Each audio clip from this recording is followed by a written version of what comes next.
Well, yesterday's events hurt U.S. diplomacy, especially in our negotiations with China. Joining me now is Gary Locke, interim president of Bellevue College. He was the former Commerce Secretary and ambassador to China under President Obama and governor of Washington. So I'll call you governor if that's all right. Welcome. And China does seem to relish this moment. Is it going to have a longer lasting impact, do you think? I think this deplorable, shocking scene is going to have huge ramifications for the United States in terms of our image abroad and our influence, not just in Asia and with China, but with so many countries around the world. For so long, we have always been preaching to other countries to uphold the rule of law, to allow governments to transfer power after an election, to make sure that the military doesn't step in and overthrow governments because they didn't like the election. And yet now we have all these other countries around the world that you've already reported on expressing concern about what has happened in America, urging Americans to observe the rule of law and to respect the peaceful transfer of power and abide by the elections. They're now preaching to us. So China is laughing at us and saying we're not the model of democracy and of civility and of stability that we have always been lecturing the rest of the world to embrace. And quite frankly, it empowers China and elevates its influence, especially as it's trying to provide economic aid, assistance, military aid, and even foreign policy initiatives to the rest of the world. And that's what is most distressing in terms of the ramifications of what we saw yesterday. You know, that said, this president is leaving in 2 weeks, Governor, and the rest of the world is clearly looking towards what a Biden-led U.S. is going to look like.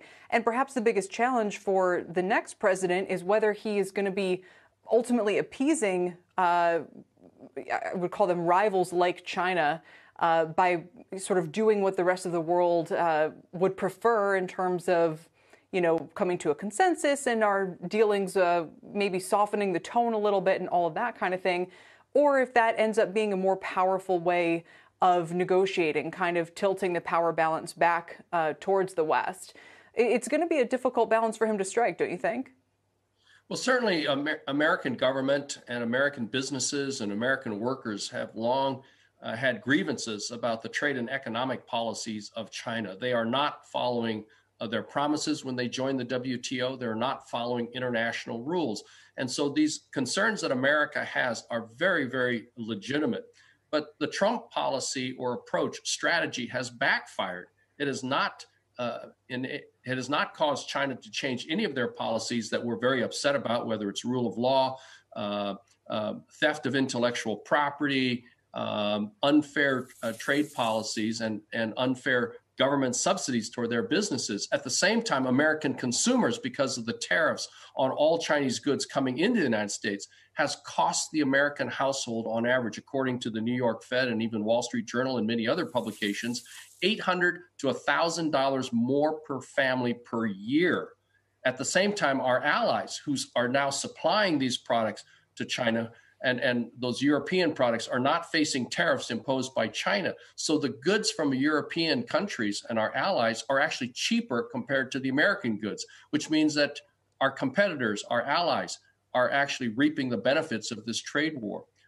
And yet they have the same concerns about China's economic and trade policies. So I think under a Biden administration, you're going to see focus on these grievances that American companies and the government have long had, worldwide concerns. But we're going to do it in concert, in collaboration with our allies so that we're a united front, so that we're not suffering while our allies and the companies of our allies actually benefit. No, we were reminded again this morning just how much the trade balance is deteriorating. Governor Locke, thank you. We'll leave it there for now. Appreciate your time today. Former governor and ambassador to China. Shepard Smith here. Thanks for watching CNBC on YouTube.